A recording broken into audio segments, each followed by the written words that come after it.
Hello everyone, আসসালামু আলাইকুম। আপনারা সবাই কেমন আছেন? আশা করি আপনারা সবাই অনেক ভালো আছেন। আজকে আমাদের বাসায় একটা হাঁস আনা হয়েছিল। হাঁসের মাংস আমার অনেক পছন্দ, যদিও অনেকে পছন্দ করে না, খায় না। তো হাঁসটা আম্মা কাটাকুটি করে দিয়েছিল, দেন আমি রান্না করেছি। আমি হাঁসটা ভালো করে ধুয়ে সব রকমের মশলা এটার মধ্যে অ্যাড করে দিয়েছি। আদা বাটা, রসুন বাটা, পেঁয়াজ বাটা, জিরে, হলুদ, লবণ, মরিচ সব কিছু দিয়ে ভালো করে মাখিয়ে ঢাকা দিয়ে রেখেছি।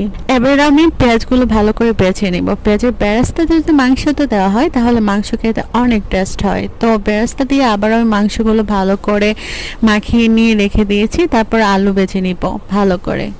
মাংসতে আলু ভেজে দিলে আমার অনেক বেশি ভাল লাগে। আলু খেতে, মাংসের আলু খেতে অনেক ভাল লাগে আমার। তো আমি মাংসগুলো আবারও মাখিয়ে হালকা একটু তেল, সো ফাইনালি আমার মাংস রান্না কমপ্লিট। সো আমি এখন খেয়ে রিভিউ দিব। ওয়াও, এটা কেমন লেগেছে অবশ্যই কমেন্ট করে জানাবেন। ধন্যবাদ।